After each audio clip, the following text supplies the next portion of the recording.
My wife went away for a while, supposedly for work. She said it was this important business trip, and I didn't think much of it. Work stuff, you know how it goes. She comes back after some time, and I notice something right away. Her stomach looks different, like she put on a few pounds, but only in that area. It wasn't all over, just her belly, and it kinda stood out. At first, I brushed it off, thinking maybe she just ate a little too good while she was away. But the more I looked, the weirder it seemed. It's been bugging me ever since, and now I'm gonna lay it all out for you, step by step.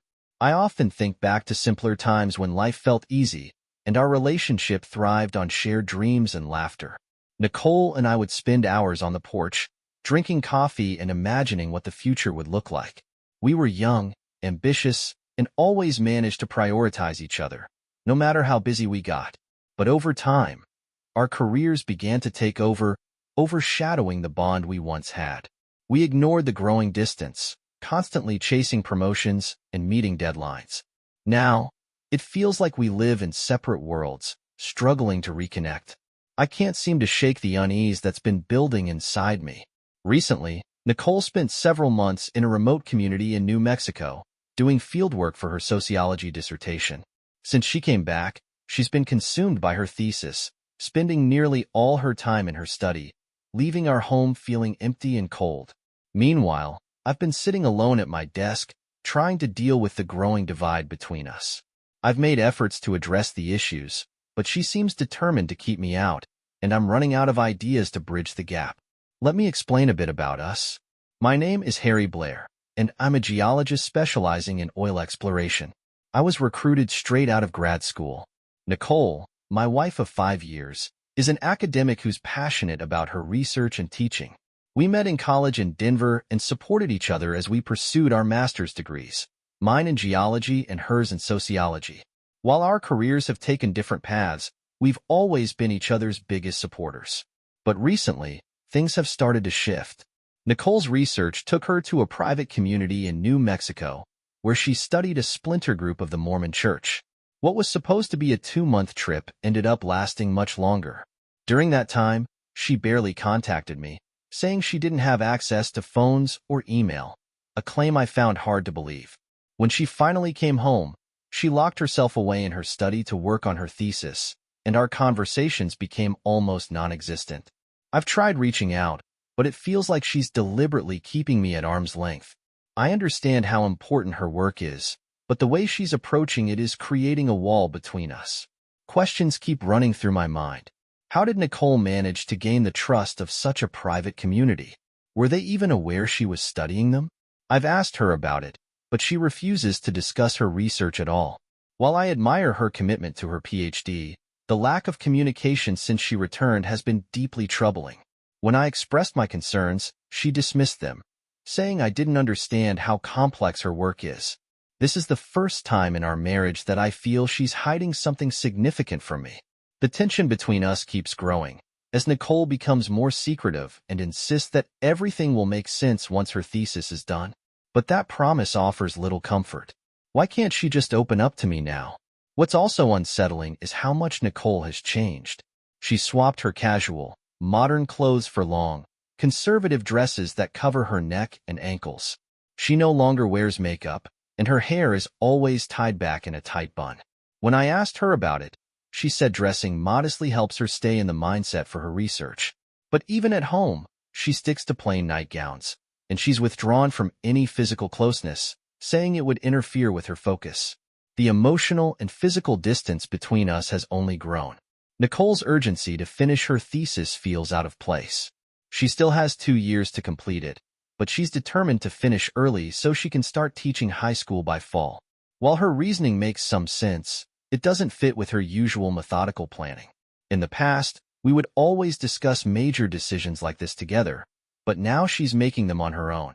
When I offered to help her look for teaching positions, she turned me down, saying she'd handle it herself. Her response made me feel like I was being shut out of decisions that affect both of us. Even though her health improved after a stomach infection she picked up during her trip, the strain on our marriage has only worsened. Our conversations remain superficial, and Nicole refuses to coordinate her plans with mine, which has made it impossible for me to align my work trips with hers. I've been walking on eggshells, trying to give her space, but the feeling of being left out is suffocating. My growing anxiety is even starting to affect me physically. I'm someone who thrives on structure and predictability, but Nicole has turned our life into a series of unknowns.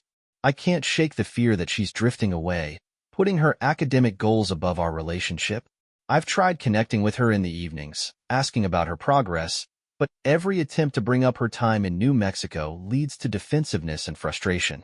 She insists she won't discuss anything until her thesis is finished, which only fuels my doubts. Our marriage, once so full of love, feels like it's falling apart. We haven't been intimate since before her trip, and her claim that physical contact might compromise her research has left me questioning everything. How could being close to her husband interfere with her study? The thought gnaws at me. Has she broken her vows? Her refusal to talk about any of this only deepens my doubts. Recently, she moved my workspace out of the den and into the dining room, locking me out of the shared space entirely.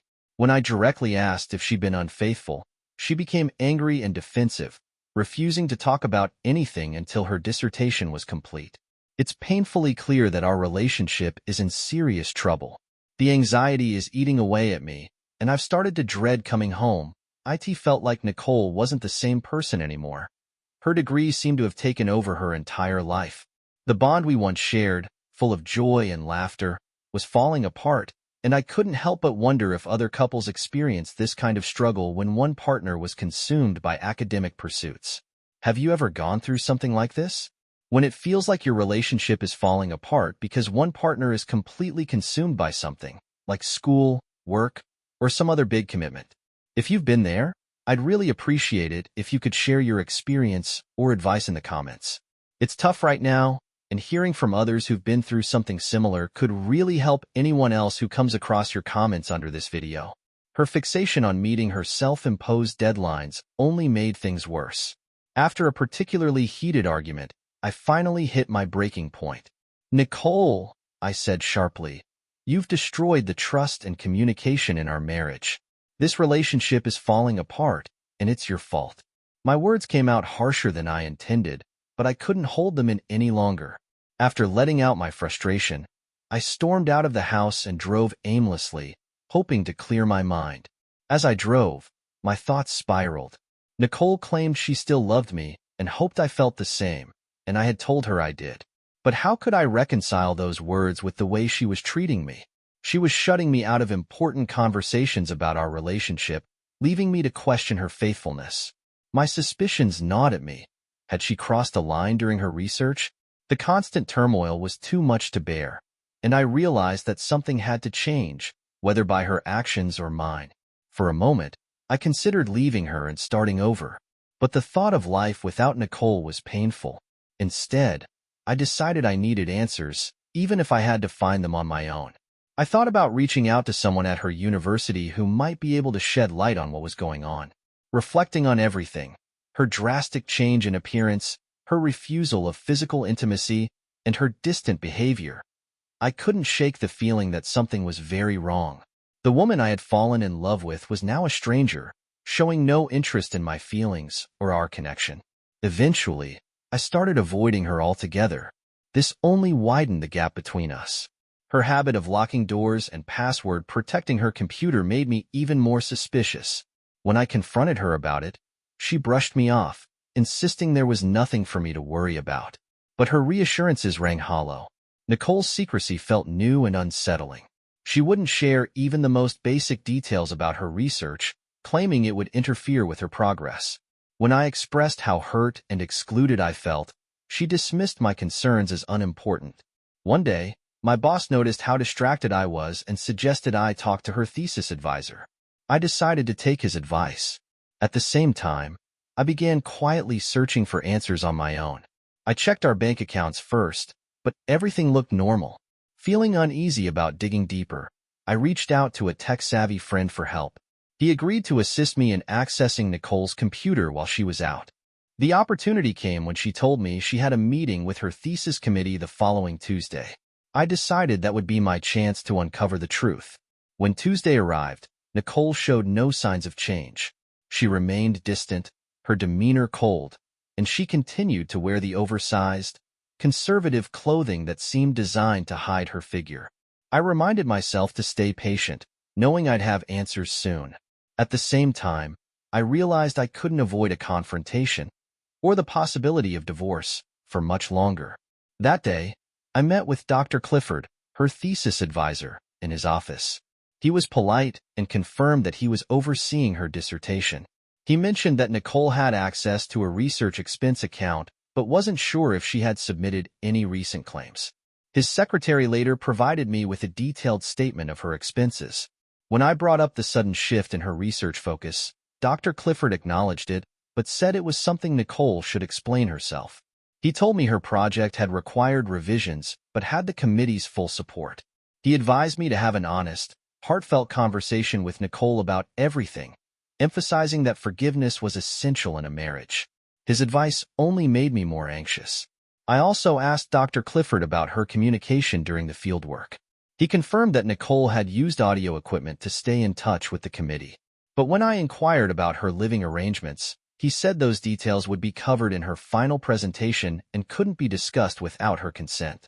When I told him Nicole had specifically asked him not to share anything with me, he looked surprised, which only heightened my unease. As I left, Dr. Clifford's secretary handed me a file with Nicole's financial records, which I decided to review later. On the drive home, my suspicions grew even stronger. The meeting with Dr. Clifford hadn't reassured me. It had only made me more paranoid. While I still had no solid evidence of infidelity, Nicole's secrecy continued to send red flags. I hid the file in my desk and didn't tell her about the meeting. For the first time in our marriage, I was keeping something significant from her, and the weight of that decision made me uneasy. That evening, the tension between us was undeniable. I told her directly that her behavior made me question her faithfulness. I warned her that if things didn't change, our marriage wouldn't survive. She grimaced, gave me a hollow smile, and promised once again to explain everything after her thesis was approved. On the day of her defense, Nicole wore one of her usual conservative outfits. I suggested she dress up for the occasion, but she brushed me off, saying her appearance didn't matter in her field. After she left, my tech-savvy friend arrived as planned. He quickly accessed her computer, copying all her emails, files, and even deleted data. Once the process was complete, he erased any trace of our intrusion and advised me to store the backup somewhere secure. I rented a safety deposit box and locked the disks away, knowing that whatever was on them could potentially destroy our marriage. That evening, Nicole came home in an unusually good mood, her spirits high. Nicole had eaten in the city that evening and had called earlier, telling me to grab a burger for dinner. When I asked her about how the thesis critique had gone, she smiled warmly. "It went better than I expected," she said, her excitement almost contagious. "My work has been approved for publication, and I'm nearly done. I'm almost finished. There won't be any more problems. See? I told you my dress didn't matter. My research spoke for itself." I congratulated her, genuinely happy for her accomplishment, but when I leaned in to hug and kiss her, she pulled back. "I can't kiss you like we used to," she murmured, her voice low. Confused, I pressed her. "Your degree is secure. Your research is complete. Why can't we focus on our marriage now?" She stepped further away and said quietly, "We can't go back." Frustration bubbled up in me, and I asked, "Does this mean our marriage is over?" She begged me to give her just one more week to sort out grant finances and graduation fees. Angry and tired of her constant delays, I accused her of stalling and warned that if she pushed this off again, I would consult a divorce lawyer. After another heated argument, I reluctantly agreed to give her the time she asked for. That night was unbearable. I couldn't sleep, and Nicole seemed restless as well. Early the next morning, I noticed something that stopped me cold. Her body looked different. There was a slight bump on her stomach that hadn't been there before. Horrified, the realization hit me. She was pregnant. Given the timing, the baby couldn't be mine. The truth hit me like a freight train. She must have been pregnant before coming back home. Suddenly, all her secrecy began to make a dark kind of sense. Overcome with rage, I violently shook her awake. She screamed, trying to pull away, but I held her down. "You're pregnant with another man's baby?" I yelled, my voice breaking with fury. No more delays. You're going to tell me everything now.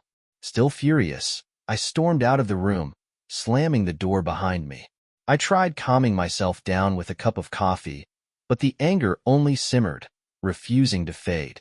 In frustration, I shattered the glass in my hand, realizing this might be the worst day of my life. When I called Nicole to the table, she walked in nervously, wearing one of her usual oversized outfits. I demanded she put on something more appropriate, but she admitted softly that her old clothes no longer fit because of her pregnancy. Then, she dropped a bombshell that left me frozen in place. She confessed that she had known about the pregnancy since she came back, but had been unable to face it. Nicole explained, through tears, that her pregnancy was the result of something terrible. During her research trip, she had been attacked. She revealed that she was coerced into a relationship with Jacob, the patriarch of the family she stayed with. His influence and control over the local authorities had left her trapped. What began as force turned into more frequent encounters until she felt entirely powerless to resist. She sobbed as she recounted the ordeal, and my anger began to soften, replaced by disbelief and sorrow. If you were assaulted, that changes everything, I said, my voice quieter now. But it doesn't explain why you've shut me out or why you've kept all this from me. Why the secrecy? Why the distance? There has to be more. Keep talking. I told her that, while our marriage was still on the brink, I was willing to listen. Tears streaming down her face, she said, I'm trying, Harry. This is so hard. I plan to tell you everything in stages, but you forced me to start now. Please, let me explain everything in order. I hesitated, but eventually agreed. Fine, but everything has to come out today. No more delays. She nodded. Yes, today. I promise. Before she began, I decided to come clean myself. I've already been investigating, I admitted. I've spoken to your professor and copied everything from your computer. This is your one chance to be completely honest. She nodded again, her face pale, as I set up a tape recorder, turned off her phone, and prepared to hear her story. I grew up in one of those polygamous families, she began, her voice trembling. My mother was the fourth wife in a household like the one I studied. When I was 11, she escaped with me. We fled in the middle of the night and eventually found refuge in Denver. That's where we rebuilt our lives, and I never spoke about it, until now. She paused, visibly drained, and asked for a break. For the first time since her return, she reached out to hold my hand, and we took a walk together.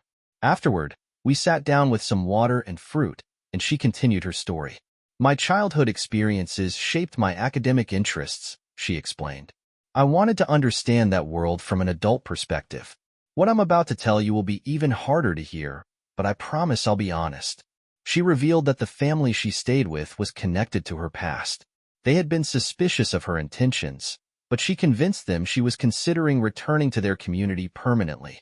Jacob, the head of the family, was a domineering man in his 50s who demanded total obedience. He imposed strict rules on me, including making me give up my wedding ring, she said, her voice shaking.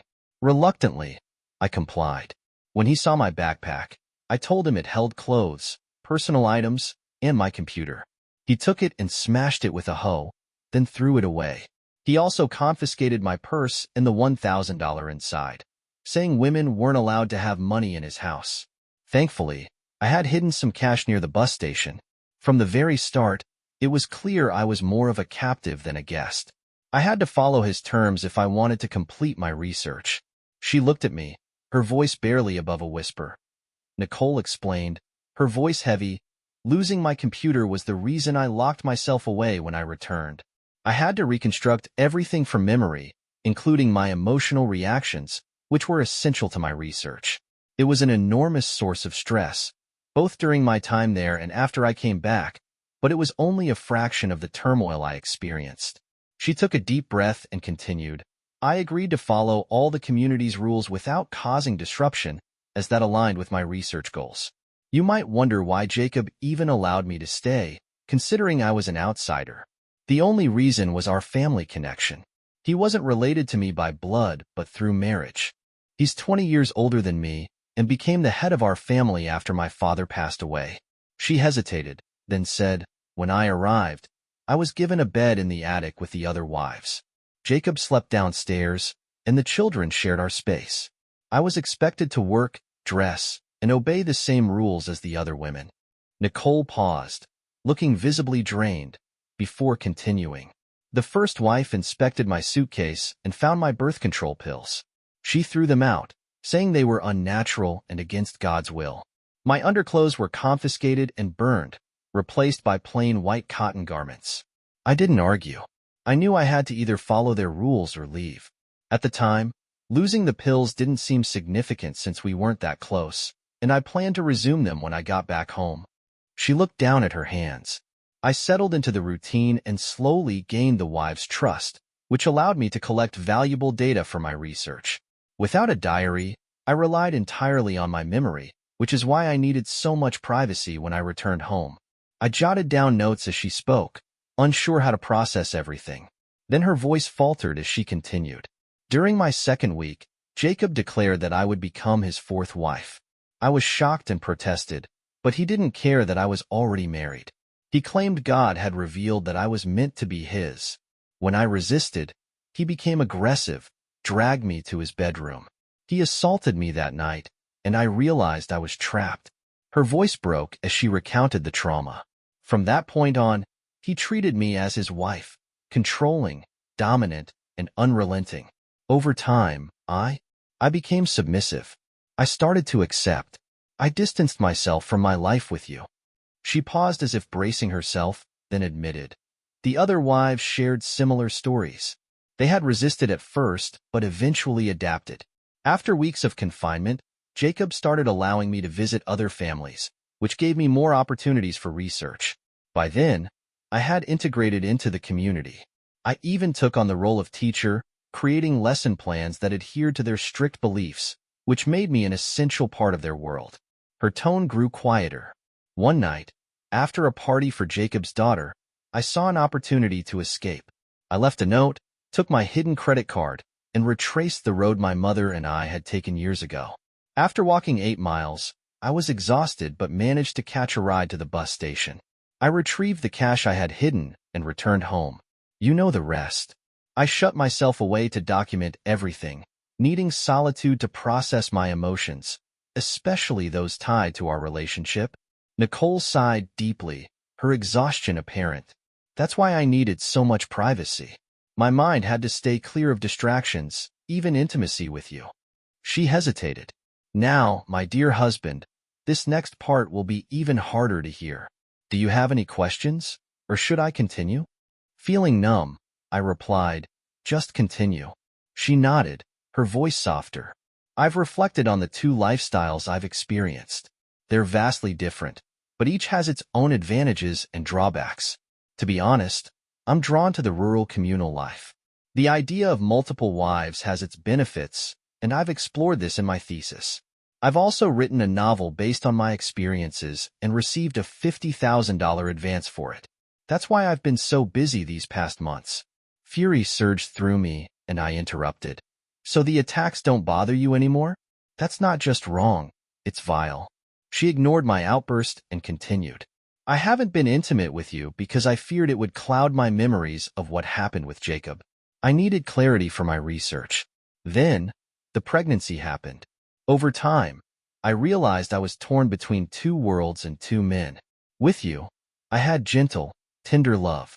But with Jacob, I experienced something different, submissive. That dynamic was more fulfilling for me. I began to crave the dominance, the wildness of what we had." She looked at me with a strange calmness. "Now that my thesis is complete, I have to decide. Do I stay with you or return to Jacob? I can't have both.